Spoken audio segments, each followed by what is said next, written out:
안녕하세요. 이 시간에는 아우구스티누스의 신학에 대해서 함께 이야기를 나누겠습니다.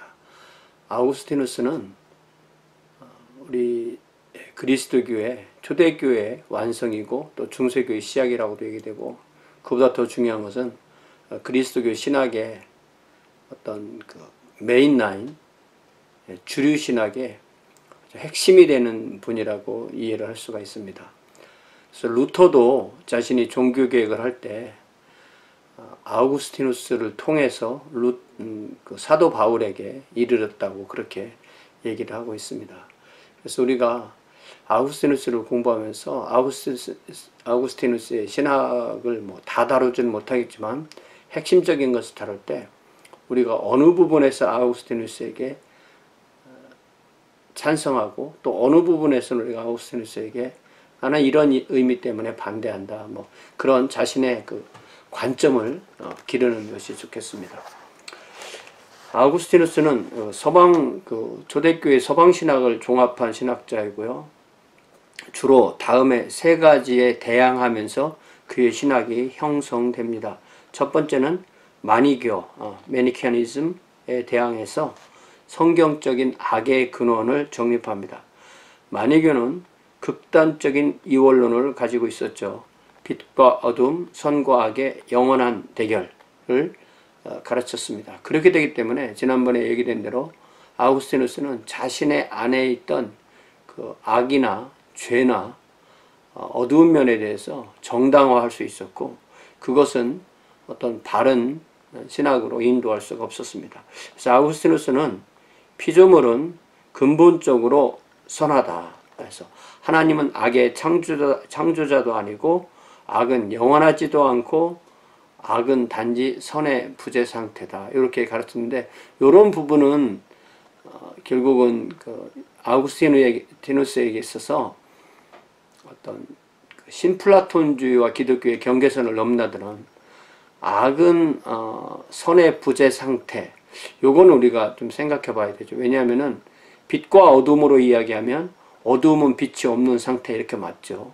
그러나 하나님과 사탄, 그러면 사탄은 악의 존재죠. 그래서 이것을 우리가 존재로서의 악에 대한 부분도 이야기하지 않을 수가 없습니다.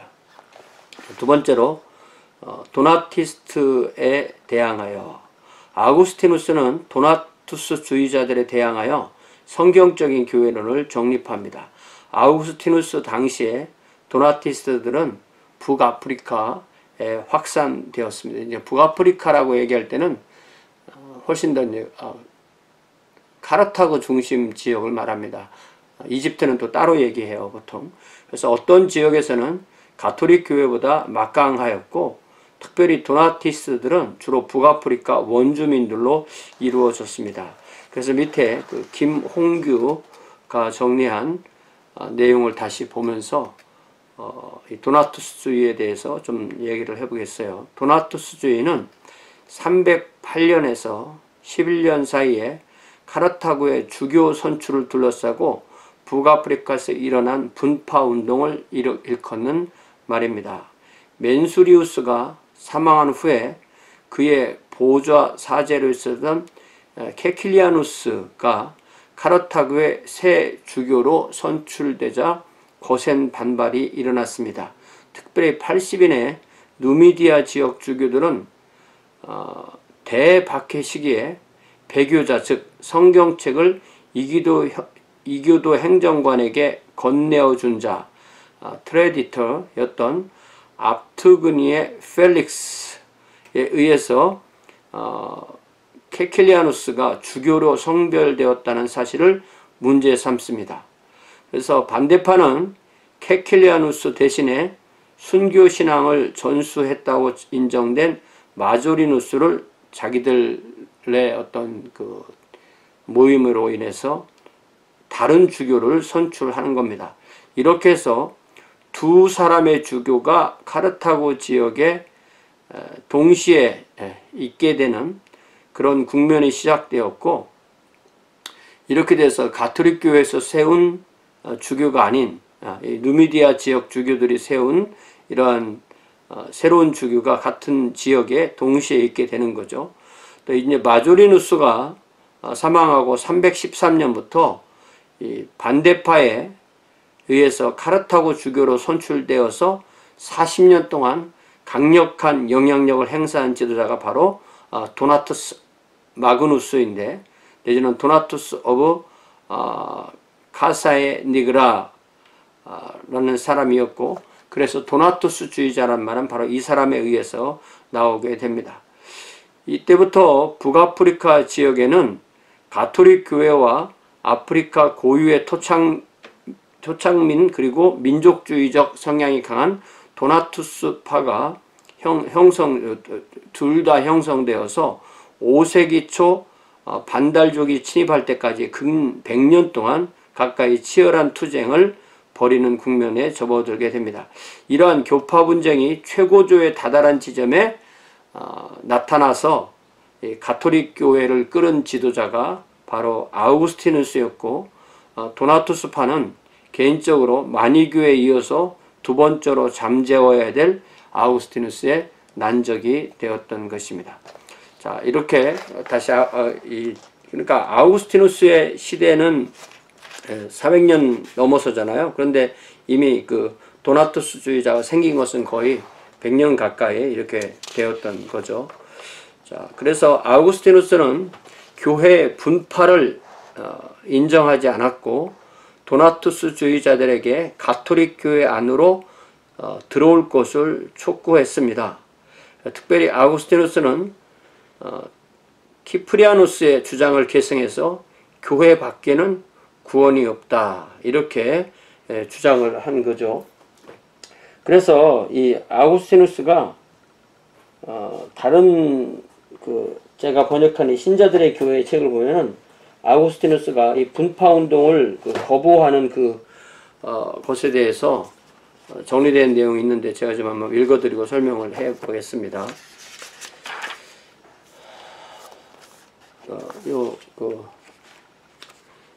신자들의 교회 71페이지 제2장 중세 분파 시작하는 데 보면, 교회에 대한 교리에 순응하지 않는 견해를 제대로 점검하지 않은 채 내버려 두는 것은 너무나 큰 위험을 가져온다는 것이 중세교회가 일찍부터 가지고 있었던 결론이었다. 그러니까 아우구스티누스가 중세교회의 이제 시작이라고 볼 때, 중세교회가 가지고 있는 전통을 세운 사람이 바로 아우구스티누스라는 거죠. 그래서 4세기에 도나티스트파는 성경에 비추어 볼 때 사제의 삶은 존경받을 만하다는 주장이 잘못된 것이라고 하였다. 그러니까 사제이기 때문에 무조건 존경을 받을 만하다라고 주장한다면 그것은 잘못된 것이다라고 도나티스트는 생각했다는 거죠. 그래서 이에 대해서 히포의 아우구스티누스는 그들의 주장이 잘못된 것임을 성서를 근거로 이의를 제기하고 설득하려고 했지만 결국 그들을 납득시키는 것은 실패하였다. 그 결과 그는 그들을 진압하기 위하여 폭력을 사용하는 것이 불가피하다는 결정을 내렸다. 자, 그러면서 지금부터 이 아우구스티누스가 한 말을 잘 보세요. 원래 내 견해는 그 누구도 그리스도의 연합 안으로 들어오도록 강요될 수 없다는 것이었다. 그러니까 가톨릭 교회 안에 들어오도록 강압할 수 없다는 거죠. 즉 우리는 오직 언어라는 수단을 통해서만 행동해야 되고, 오직 논쟁이라는 수단을 통해서만 싸워야 하고, 오직 이성이라는 힘을 통해서만 이겨야 한다는 것이었다. 이것이 아우구스티누스가 한 말을 인용한 책에서 나온 것입니다. 자, 여기 보면 어떤 연합 안으로 들어오도록 우리가 어떤 논쟁을 하려면 언어와 논쟁과 이성만 사용해야 되는데, 어떤 공권력을 사용해서는 안 된다는 것이 원래 그의 생각이었다는 거죠. 그러나 교회 분열이라는 위협에 직면한 그는 폭력 사용이 분열 그 자체보다는 덜 악한 것이라는 결론을 내렸다. 그는 그 견해를 지지하는 성서 본문으로 혼인잔치 비유를 찾아내었다. 그 이야기에서 잔치를 베푸니로 그려진 주인은 초청이 묵살되었다는 것을 알자 종에게 큰 길과 산울타리로 나가서 사람들을 억지로라도 데려다가 내 집을 채워라. 제가 세 번역에서 인용했습니다. 그러니까 강권하여를 세 번역에서는 억지로라고 이렇게 번역했습니다. 아우구스티누스가 주장한 이러한 견해는 중세까지 종교에 있어서 반론을 잠재우기 위하여 폭력을 사용하는 것을 정당화하는 표준이 되었습니다. 비국교도는, 그러니까 어떤 가톨릭교에 반대하는, 제도권 교회에 반대하는 비국교도는 이에 대한 대응으로 밀과 가라지 비유, 마태복음 13장을 들고 나왔습니다. 이 비유에서 종들은 밭에 난 잡초를 뿌리째 뽑아버리고자 하는 열망을 가지고 있었지만 밀 이삭과 가라지 이삭을 구별하는 추수 때까지 둘 다 함께 자라도록 내버려두라는 주인의 말에 의해서 제지당하였습니다. 이 비유에서 밭은 하늘나라와 비교될 수 있기 때문에 이 비유가 가지는 의미는 강압은 금지되어야 한다는 뜻으로 해석되어야만 했습니다. 아우구스티누스는 이를 반대로 해석하여 교회 안에서 불신실한 자가 존재하는 것을 인정했습니다. 그는 그들 이단들에게 이렇게 말했습니다. 만일 여러분이 옳다면 여러분은 쭉정이 가운데 있는 알곡처럼 고통을 감내해야 할 것입니다. 보편교회, 가톨릭교회 안에는 밀 알곡이 있으며 그들이 참된 알곡으로서 추수할 때까지 쭉정이를 견뎌낼 것입니다. 사악한 자들은 타작마당에 이르기까지 우리와 함께 있을 수도 있지만 천국 곳간에는 우리와 함께 있을 수 없습니다. 그러므로 악한 자들은 교회에 가입되도록 강요되어야 했고 만일 그들이 협조하지 않는다면 그들은 그 행위에 따라 처리되어야만 했습니다. 자, 이게 어떤 우리의 신앙, 어떤 믿음, 어떤 교회 안에 예수 그리스도 삼위일체 하나님을 믿긴 하지만 그 교회 안에 들어오기를 찬성하는 것과 거부하는 것에 있어서 어떤 그 연합이 깨어질 때 그것을 연합하도록 할 때 국가의 그 공권력을 이용해서 그들을 생명을 위협하면서 말을 듣지 않으면 죽여가면서 연합을 유지할 수가 있느냐, 이 문제인데 아우구스티는 그것에 그렇게 해도 된다고 그렇게 주장했다는 것입니다. 자, 그래서 좀 더 보면 아우구스티누스는 도나티스트들을 논박한 베프티즘 이론이라는 책, 400년에 지은 책, 그리고 교회의 일치에 관하여 라는 책, 405년에 이 책을 통해서 도나티스트들이 가지고 있는 오류를 비판합니다. 그래서 아우구스티누스가 도나티스트 분열주의에 직면해서 해결해야 될 두 가지 문제들이 있었는데, 첫 번째는 배교에서 죄를 지은 사제가 베푼 베프티즘은 부당하므로 깨끗한 사제에 의해서 다시 베프티즘을 받아야 하는가, 배교에서 죄를 지은 감독이 안수해서 성직을 받은 사제는 깨끗한 주교에 의해서 재성별되어야 하는가. 이 문제에 대해서 도나티스트들은 새로운 베프티즘을 받아야 되고 새로운 안수를 해야 된다. 어떤 그 사람이 어떤 사제이며 그 사람이 주교라는 그 자체만으로 그 사람이 삶이 하나님 앞에 어떠하더라도 상관없이 하나님의 그런 권위가 있다라고 하는 것을 도나티스트들은 분명히 반대했다는 것입니다.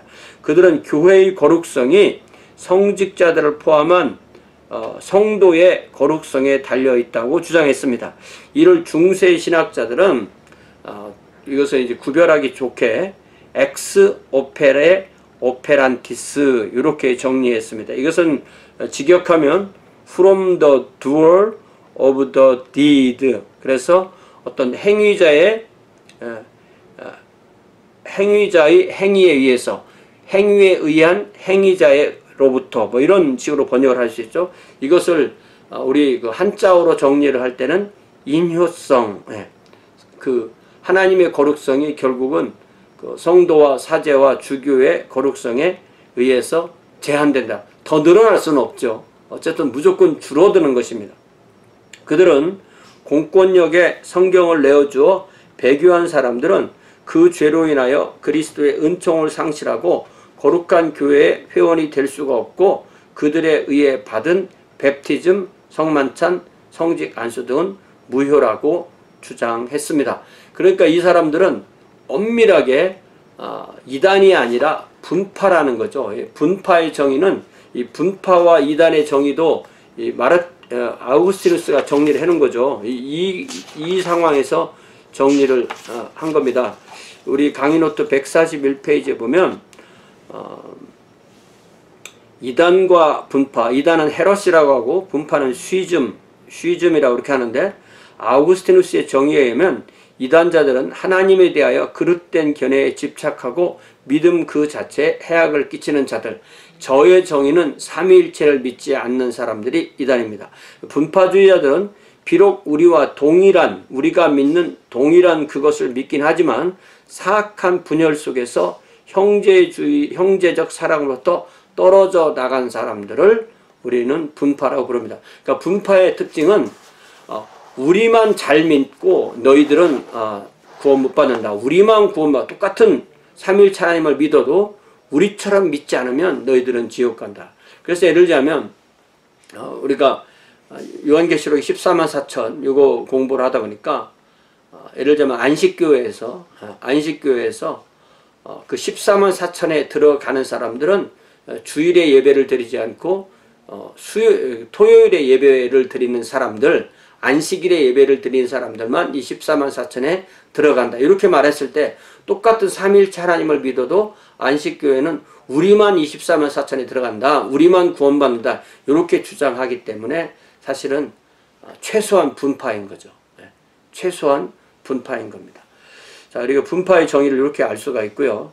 반면에 아우구스티누스는 베프티즘과 같은 성례전의 유효성은 이를 집전하는 인간 사제의 주관적 거룩성에 달려있는 것이 아니라 신적 사제인 그리스도 자신에게 달려있다고 반박했습니다. 이를 중세 신학자들은 엑스 오페라 오페라토, the work by the work. 그래서 이것을 우리가 만약에 한국말로 그대로 번역한다면 그 사역 그 자체에 의해서 이루어짐, 이렇게 말하죠. 그래서 이것을 사효성, 어떤 사람이 아니라 그 일에 의해서 그것이 결정된다, 이렇게 정리했습니다. 즉 베프티즘과 같은 또 내지는 안수와 같은 성례전의 객관적 타당성은 교회와 성례전의 원천이 되시는 그리스도 한 분으로부터 온다는 주장입니다. 참된 교회의 표식인 거룩성은 인간으로부터 오는 것이 아니라 교회의 머리요 교회의 창설자이신 그리스도로부터 온다는 것이 아우구스티누스의 요지였습니다. 결국 도나티스트들의 자기의에 근거한 비난과 정죄는 성도의 양심에 현존하시는 성령의 표식인 사랑을 훼손하는 일이었고, 또 그들의 분열주의는 참된 교회의 표식인 교회의 일치성을 파괴하는 것에 다름이 아니었습니다. 아우구스티누스는 무엇보다도 배교자들과 같은 죄인들은 교회의 신자가 아니라는 도나티스트들의 주장을 심각하게 논박했습니다. 그러니까 이게 우리가 어떤 핍박이 오면 반드시 배교자들이 있고, 배교자들이 핍박 후에 다시 돌아올 때 너희들은 한번 핍박했기 때문에 그리스도인이 아니다라고 할 것인지, 아니면 너희들이 회개하고 돌아왔을 때 그리스도인이 할 것인지, 이런 것이 항상 문제가 생기는 것입니다. 그래서 이 상황에서 이제 우리가 이 아우구스티누스 교회론에서 정말 이게 맞는지 우리가 비판해 볼 대목이 이 부분인데요. 아우구스티누스는 교회 안에는 선인과 악인이 포함되어 있다. 다시 말하면 중생한 성도와 또 불신자가 교회 안에는 섞여 있다. 중생한 성도로 구성된 교회론을 포기합니다. 바로 이런 맥락에서 아우구스티누스는 알곡과 쭉정이가 혼합된 교회, 내지는 밀과 가라지가 혼합된 교회, 라틴어로 펄믹스타 에클레시아를 강조함으로써 죄인들을 교회로부터 배제시키지 않으려고 했습니다. 그러니까 이것이 엄밀하게 말해서 신자들의 교회가 아니라 신자와 불신자가 섞인 교회를 말하는 거죠. 교회라고 해서 100% 참 신자만 있는 것이 아니고 거짓 신자도 함께 섞여 있다. 그러므로 성례전 역시 그 예식에 참여하는 사람들의 영적이며 도덕적인 주관적 우수성과 상관없이 이 성례를 가능하게 하는 그리스도의 객관적 유효성에 따라서 거룩성 유무가 결정되어진다. 그러니까 그리스도의 거룩성 유무, 예수 그리스도는 무조건 거룩하니까 이거는 교회에서 어떤 사람이 어떤 형태로 성전에서 무조건 거룩한 거다, 이렇게 결론이 내려줄 수밖에 없는 거죠. 이런 이유 때문에 아우구스티누스는 도나티스트들이 가톨릭 교회로 돌아올 경우에 새로운 베프티즘이나 새로운 성별의 의식을 따로 요구하지 않았습니다. 성례제는 정규성과 유효성을 가지고 있는데, 이것은 가톨릭 교회 안에서 이루어지는 성례제는 다 정규성도 있고 유효성이 있는데, 그러나 어떤 성례제는 비정규성을 가졌으나 유효한다. 다시 말하면 도나티스트들이 한 것도 그 교회 밖에서 한 거지만, 그러나 그리스도께서 하신 거기 때문에 정규성이, 그 비정규성이 있지만 교회 밖이기 때문에, 그러나 그리스도께서 하셨기 때문에 유효하다. 이것들이 도나티스트들이 받은 성례제다, 이렇게 얘기를 했던 거죠. 그래서 우리가 이 엑스 오페란티스와 엑스 오페레 엑스 오페라토, 요거 사유성과 인유성이 어떤 게 중요하냐, 사유성이 맞기 때문에 인유성은 무시해도 되느냐, 이게 굉장히 중요한 문제인 거죠. 그래서 이 중세에 이제 그 뭐 왈도파나 체코 형제단 이런 사람들이 나올 때, 이게 이제 심하게 되면은 교회에서는 이 사제의 권위를 너무 강조하게 되고, 그렇게 되면은 사제는 뭐 아무렇게나 살아도 된다, 요런 그 주장이 나오게 되는 거예요. 그래서 여기 이 책에, 이 도널드 덤바의 이 책에서 피터 폰 필리지 도르프라는 이 사제가 왈도파가 가지고 있던 이러한 도나티스트 입장을 공격하였는데, 그 과정에서 그가 의도한 것은 아니었지만 이는 비판을 받는 왈도파의 의로움을 인정하는 결과가 되었다 하면서, 이 피터 폰 필리치 도르프의 말을 인용합니다. 너희 지저대는 자들은 또한 교회 사제에 대항하여 이렇게 말한다. 그들은 간통자이며 선술집 단골이며 거짓을 지어내는 자들이다. 그리고 너희는 그들 이빨에 많은 사악을 집어던진다. 그러면 그 다음은 어떻게 되는가? 이러한 일로 인하여 그들이 사제가 아니란 말인가? 어림없는 소리. 사람으로서의 사제가 행한 선함이 그 직분에 보태어 주는 것이 없듯이, 또한 그의 사악함도 그 직분을 빼앗아 갈 수 없는 법이다. 그러므로 최악에 달한 사람이 사제라 할지라도 가장 거룩한 평신도보다 더 존경할 만하다. 너무나 거룩하여서 그 손으로 감히 존귀한 그리스도의 몸을 받쳐줄 수 있는 평신도가 어디 있단 말인가. 이렇게 아주 극단적으로 가는 경우가 있어요. 예수 그리스도는 무한하시기 때문에 어떤 사제의 그 유한한 사제의 선행이 100을 더했다고 해서 무한 더하기 100이 되는 것도 아니고, 예수 그리스도는 무한하기 때문에 사제의 그 무한한 곳에 마이너스 100을 했다고 해서 그것이 어떤 결손이 나는 것이 아니다. 이것은 인효성은 완전히 무시하고 사유성만 주장한 거죠. 그래서 우리의 신앙생활이 성경으로 돌아가 보면 결코 그렇지 않죠. 성경은 하나님의 거룩하심을 우리 성도의 거룩함을 통해서 드러내라고 하는 것이 하나님의 뜻입니다. 그래서 우리는 사유성은 100% 이렇게 말할 수 있습니다. 그렇지만 우리의 인유성이 그것을 따라가려고 하는 것, 이것이 바로 우리의 신앙생활의 전부라고 말할 수가 있습니다. 자, 불완전한 지상교회는 완전한 천상교회의 그림자에 불과합니다. 아구스티누스는 역사적이고 경험적인 보이는 교회와 종말에 이루어질 보이지 않는 교회를 구분함으로써 시간과 역사 안에서 누가 참 신자인지 알 수 없고 오직 역사의 종점에 가서 하나님 한 분만 아신다고 했습니다. 의인이면서도 죄인인 인간들이 모이는 교회 공동체 역시 참 신자와 거짓 신자를 칼로 베듯이 분리할 수 없으며 반드시 선악을 함께 품는 모호성을 피할 수 없다고 보았습니다. 그러니까 신자들의 교회를 철저하게 거부한 거죠.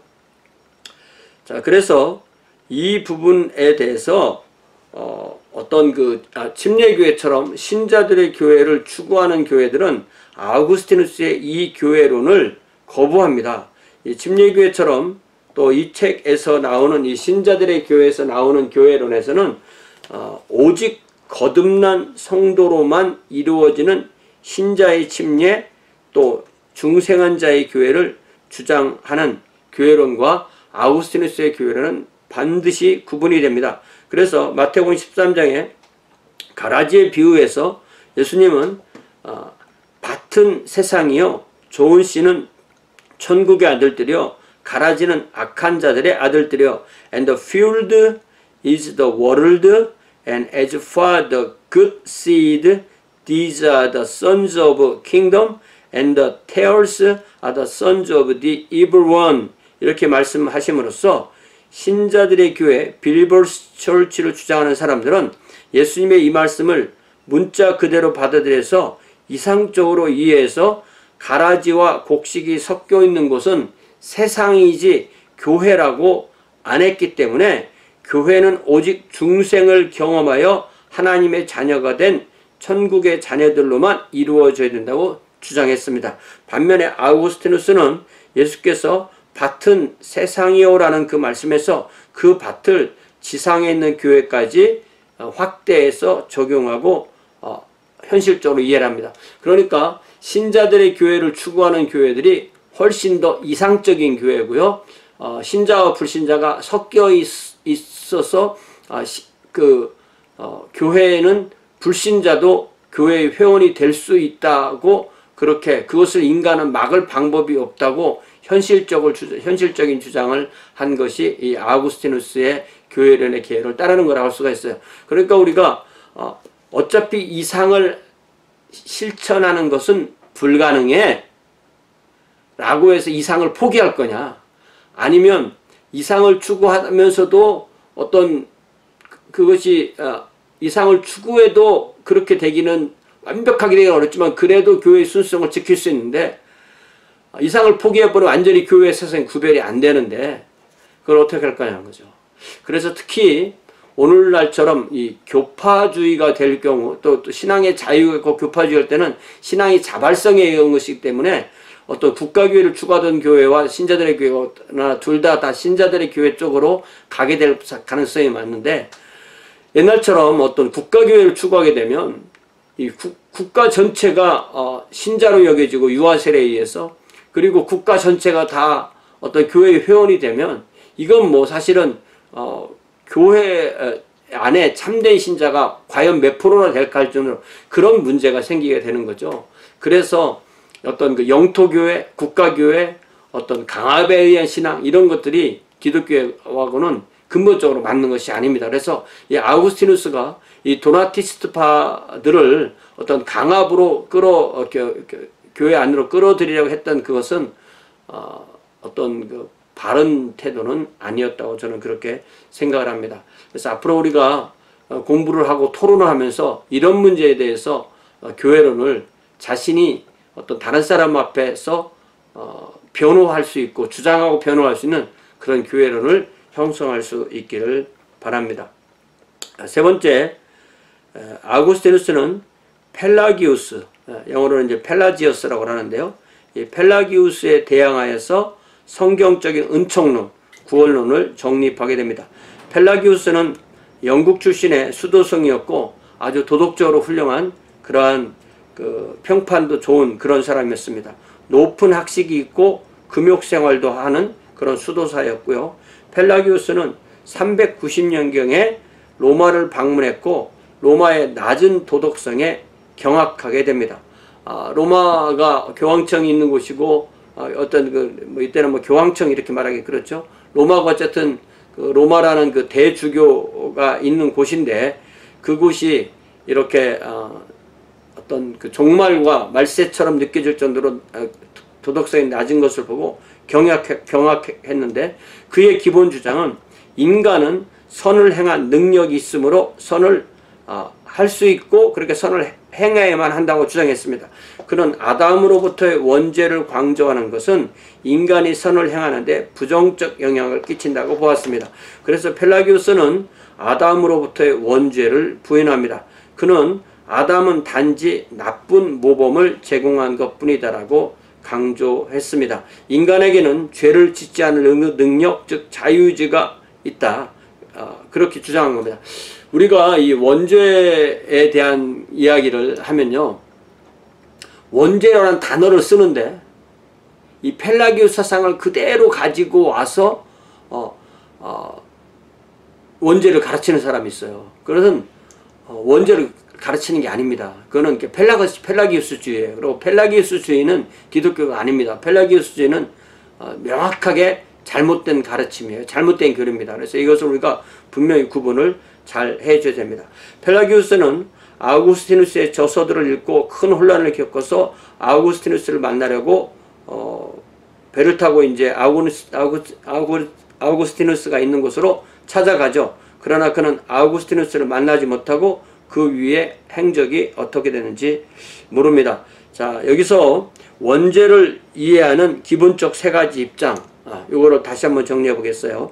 죄의 유전, 첫 번째는 아담과 하와가 죄를 지었고 그 죄가 부모를 통해서 자녀에게 어떤 생물학적으로 유전된다. 요 죄가 유전된다라고 이렇게 또 생각하는 분이 있는데 이것도 성경적이지 않은 것 같습니다. 그럼 뭐냐? 성경이 가르친 것은 죄로 오염된 성품이 유전된다. 아담과 하와의 죄로 인해서 인간의 성품이 죄로 오염되었고 이 오염된 성품이 아담과 하와로부터 자손에게 생물학적으로 유전된다. 이것이 아우구스티누스가 가르치는 것에 가깝고 로마서 5장에서 말하는 것과 가까운 것이라고 저는 그렇게 믿고 이것이 바로 보통 어떤 정통신학에서 가르치는 것입니다. 세 번째는 죄의 경향성의 유전. 아담과 하와가 죄를 지을 수 있는 상황에서 죄를 지었듯이 사람도 죄를 지었을 때 죄를 짓는다. 이렇게 말하면 아담과 하와는 아무런 책임이 없는 겁니다. 그리고 오직 아담과 하와는 나쁜 예에 불과하죠. 그래서 이 세 번째 견해가 펠라기우스 견해와 비슷합니다. 다시 한번 말씀드리지만 오늘날 많은 사람들이 원죄라는 단어를 입에 올리면서 본인이 원죄를 믿는다고 말하지만 실제로는 이 세 번째 견해를 가르치면 이것은 원죄가 아닙니다. 그들은 펠라기우스자들이고요. 그들은 죄의 책임을 아담과 하와에게 돌리면 개인의 죄에 대한 책임은 없어지므로 고전적인 원죄론이 위험하다고 생각합니다. 이 교회사는요, 교회사는 이제 중세 천년이 아우구스티누스 때부터 중세 천년이 예수 그리스도의 은총론과 또 교회론 사이에서 교회에 대한 권위는 계속 올라가고 예수 그리스도의 은총론은 완전히 펠라기우스주의로 완전히 바뀐 것이 마르틴 그 루터가 그 종교개혁을 일으키려고 했을 그때의 교회의 시점이었어요. 그러니까 신기하게도 교회 안에 예수님은 없고 어떤 펠라기우스주의만 가르치게 되는 거예요. 예수님은 구주가 아니라 심판주가 되어버리는. 그래서 벤자민 워필드가 말했듯이 종교개혁은 내적으로 본다면 아우구스티누스의 은총론이 아우구스티누스의 교회론을 대항해서 이긴 궁극적 승리이다. 그러니까 실제로 아우구스티누스의 은총론이 맨 밑에 있고 완전히 죽어있고 교회론만 이렇게 되어 있을 때 루터가 아우구스티누스를 가지고 와서 사도 바울을 통해서 아우구스티누스 은총론을 다시 완벽하게 세운 것이 종교의 교회다. 그것을 교회에서 거부했을 때 교회의 분열이 생기게 된 것이고 그래서 개신교회가 탄생한 것이다. 그래서 결국은 나는 아우구스티누스의 교회론을 그러니까 은총론은 찬성하지만 교회론은 찬성하지 않아. 이렇게 갈 때 이것이 개신교회에서 특히 신자들의 교회를 강조하는 교회들의 입장이 되는 거고요. 개신교회 안에서도 아우구스티누스의 입장을 강조하는 교회들에서는 나는 아우구스티누스의 은총론과 교회론을 다 받아들여, 이렇게 되는 게 어떤 큰 흐름이라고 그렇게 볼 수 있습니다. 자, 그 후에 펠라기우스의 제자로서 카르타고에 정착한 코엘레티우스의 주장을 밀라노의 한 부제였던 파울리누스, 부제인데 집사님이신데 집사라고 번역하면 되죠. 부제인데 부제가 그것을 정리를 잘 해가지고 그를 고발합니다. 그래서 이것이 얼마나 정리가 잘 된 건지는 모르지만, 그러나 우리가 가질 수 있는 이 펠라기우스 사상을 가장 잘 정리한, 펠라기우스 본인이 정리한 것이 아니고 펠라기우스의 제자가의 주장을 다른 사람이 또 정리한 것을 우리가 가지고 있기 때문에 좀 감안하고 보기는 해야 되겠지만 아주 정리가 잘 돼 있어요. 이걸 통해서 펠라기우스의 가르침은 그래서 어느 정도 엿볼 수 있는 거죠. 첫 번째, 아담은 처음부터 죽을 운명으로 지어졌고 죄를 범하였든지 범하였든지 않았던 간에 죽었을 것이다. Adam was made mortal and would have died whether he had sinned or had not sinned. 그러니까 처음부터 하나님께서 아담을 생물학적으로는 죽게 그렇게 창조한 거다. 죄를 지어서 죽은 것은 아니다. 이렇게 강조하는 거고요. 그러나 성경에 보면 죄를 짓지 않고 생명나무 열매를 계속 먹으면 죽지 않는다. 이런 것이 우리가 창세기에서 더 힌트로 볼 수 있는 거죠. 두 번째, 아담의 죄는 그 자신에게만 해를 끼쳤지 인류에게 해를 끼친 것은 아니다. The sin of Adam injured himself alone and not the human race. 그러니까 이것은 철저하게 원죄가 흐르는 것을 철저하게 반대하는 거죠. 새로이 태어난 어린이들은 아담이 타락하기 전의 상태와 동일하다. 그래서 newborn children are in that state in which Adam was before his fall. 그러니까 이건 아담이란 게 그 원죄라는 것이 전혀 없고 오직 아담은 하나의 나쁜 모범에 불과한 거죠. 아담의 죽음과 범죄에 의하여 전 인류가 죽는 것도 아니며 그리스도의 부활에 의해서 모든 인류가 살아나는 것도 아니다. Neither by the death and sin of Adam does not the whole race die, nor by the resurrection of Christ does the whole race rise. 자, 이것은 이제 문장을 끊어볼 때요. 아담의 죽음과 범죄에 의하여 전 인류가 죽는 것이 아닌 것이 아니고, 정통신학에서는 그리스도의 부활에 의해서 모든 인류가 살아나는 것도 아니다. 여기서 볼 때 모든 인류는 다 부활하죠. 그러나 생명의 부활과 심판의 부활, 여기서 말하는 부활이 모든 인류가 다 구원받는 것이 아니다라고 할 때는, 모든 인류가 다 구원받는다고 하면 그는 보편구원론, 유니버설리즘이 되는 거고, 하나님이 택한 사람, 믿는 사람만 구원받는다. 이렇게 말할 때 이 말을 이렇게 분석해서 말해야 되는 거죠. 마치 그 뱀이 하와에게 하나님께서 동산의 모든 나무의 실과를 먹지 말라 하더냐, 이렇게 물어본 것과 상당히 좀 흡사한 면이 있는 거죠. 복음뿐만 아니라 율법도 하나님 나라로 인도한다.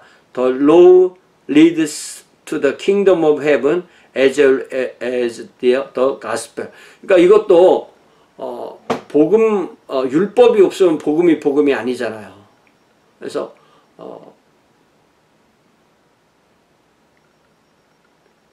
복음이 율법과 함께 성도를 천국으로 인도한다. 이렇게 말하면 되죠. 그러나 율법이 없이, 그러니까 복음이 없이 율법만이, 복음이 없더라도 율법도 하나 사람을 천국으로 인도할 수도, 이건 아닌 거죠. 그러니까 율법이 없는 복음은 완전한 복음이 아니다. 이렇게 말하면 맞지만, 복음이 없이 율법만으로 사람을 천국으로 인도할 수 있다. 이건 결국 아닌 거죠. 주님이 오시기 전에도 죄가 없는 인간들이 있었다. Even before the coming of the Lord, there were men without sin. 이거 뭐 말도 안 되는 건데, 죄를 안 지은 사람이 있을 수 있다. 이거는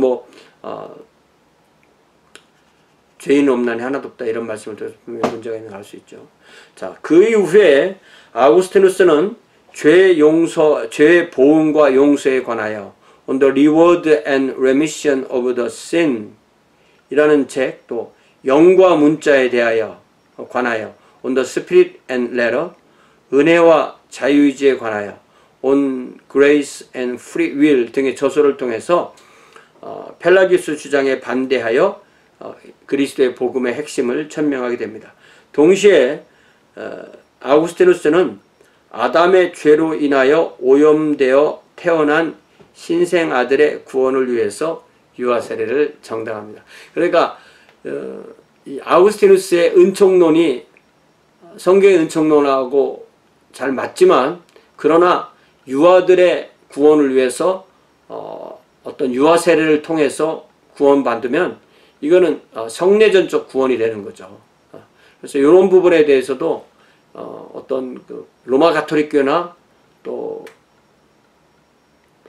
루터 교회 같은 데서는 이런 어린아이가, 유아들이 믿음이 없다는 것을 어떻게 증명하냐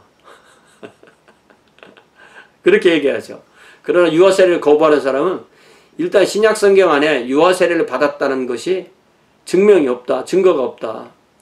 그러나 또 유아 세례를 구약 성경의 할례처럼 이해해서, 할례가 언약 백성의 표제이니까 그 부모가 예수님을 믿으면, 부모가 성도가 되면 자녀도 그런 하나님의 언약 안에 포함됐다는 의미로, 그 의미로 유아 세례를 주는 거다. 구원의 조건이 아니라 그렇게 또 주장하기도 하죠. 츠빙글리의 주장인데요.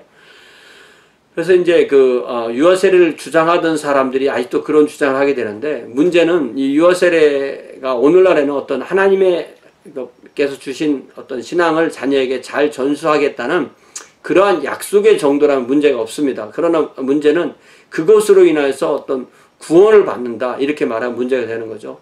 자, 그래서 유아 세례를 하고 나중에 어떤 복음을 전하고 입교의 형식을 거치고 그럴 때에는 별 문제가 되지 않을 수도 있죠.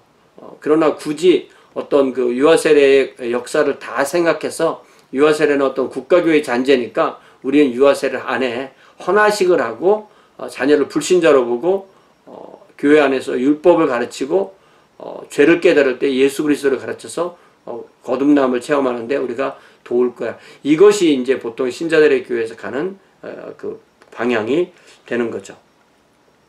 그래서 이 유아 세례의 문제는 앞으로 이 종교개혁 시기에 아주 중요한 문제로 이제 부각되게 됩니다. 그래서 이런 배경 우리가 알고 나면 훨씬 더 종교개혁, 또 중세 말기에서 종교개혁이 이어지는 부분을 더 잘 이해할 수가 있게 되는 거죠. 펠라기우스는 3차 공유회인 431년 에페소스 종교회에서 이단으로 정제됩니다. 그러니까 이 아우구스티누스의 연대가 430년이잖아요. 그렇게 아우구스티누스 죽고 바로 1년 후에 열린 공유회가 에페소스 공유회인데, 여기에서 벌써 펠라기우스는 이단으로 정제되었습니다. 그러나 교회 역사에서 그의 견해는 사라지지 않습니다.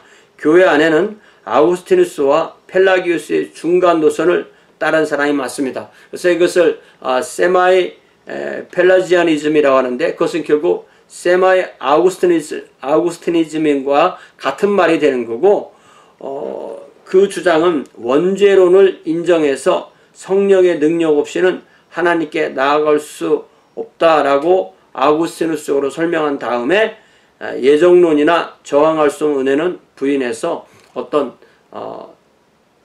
내가 어떤 주관을 갖고 내가 하나님을 선택하고 내가 하나님을 버리는 그런 것을 아우구스티누스라고 할 수가 있는 거죠. 그래서 우리가 여기서 이제 또 칼뱅과 아르미니우스, 또 하나님의 주권과 인간의 어떤 자유의지, 이 문제도 중요한 게 되는데요.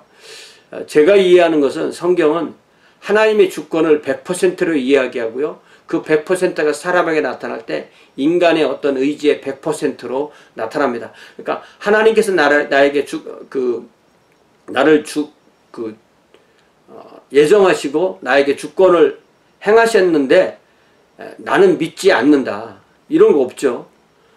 반대로 내가 믿었는데 내가 분명히 내 지정의로 믿었는데 하나님께서 나를 예정하지 않으셨다. 이런 것이 없습니다. 그래서 예정을 강조해도 그 안에 100% 인간의 책임이 들어가고요. 인간의 100% 책임을 강조해도 하나님의 예정이 들어갑니다. 그래서 이것은 칼뱅주의와 아르미니우스주의는 이더 오화로 이해를 하는 방향으로 보는 것보다 보스 엔드로 보는 것이 맞습니다. 구원받는 사람도 하나님의 100% 의지, 인간의 100% 선택에 의해서 구원받고, 구원받지 않는 사람도 하나님의 100% 유기, 인간의 100% 거부로 그것이 구원받지 못함이 드러나지, 이것이 하나님은 유기를 결정했는데 인간은 자기가 믿는 것을 선택하지 않은 것, 그것은 없는 거죠. 그래서 이 부분을 우리가 종교개혁 말기에 칼뱅주의 아르미니우스주의 할 때 어떤 토론이나 이런 걸 통해서 한번 좀 더 명확하게 해봤으면 좋겠어요. 저는 기본적으로 이것을 하나의 그 도식으로 만들어서 다음 기회에 있을 때 더 좀 여러분과 대화를 나누었으면 좋겠습니다. 이렇게 해서 오늘 아우구스티누스의 세 가지 중요한 것, 하나는 마니교에 대항해서 성경적인 악과 근원, 도나티스트들에 대항해서 어떤 성경적인 교회론, 그리고 펠라기우스에 대항해서 성경적인 은총론. 이 중에서 제일 중요한 게 뭐냐 할 때는 결국 펠라기우스에 대항해서 성경적인 은총론을 정립한 것이다. 그래서 성경적인 은총론, 성경적인 교회론, 이거에 서로 부딪힐 때 우리는 어디로 갈 것이냐. 그 다음에 이것이 점점 중세라는 천년이 가면서 어떤 인간이 중심이 된 교회와 교황 중심의 인간의 어떤 조직이 점점점 강조되어서 교회 안에서 예수 그리스도 은총을 완전히 사라지고, 교회가 그 은총을 시해하는, 교회가 그 은총을 시해하는데 그것을 나중에는 돈 주고 파는 것 같은 그런 것이 됐고, 이러한 현상은요, 어떤 개교회 차원에서나 어떤 교단 차원에서나 교파 차원에서 오늘날 개신교 안에서도 충분히 그런 성향이 우리 안에 있다는 것을 우리가 찾아낼 수가 있는 겁니다. 그래서 이런 부분은 늘 우리 자신을 비판하고 또 돌아보고 개혁하는 쪽으로 이 부분이 나아가야 하는 거죠. 우리가 책을 읽고 또 다른 어떤 그 자료들을 읽고, 가능하면 원서들을 그 프라이머리 소스를 읽고 또 묵상하고 또 토론하고 하면서 이런 부분에 있어서 자신의 신학을 잘 기르는 그런 기회가 될 수 있기를 바랍니다. 오늘 여기까지 하겠어요. 감사합니다.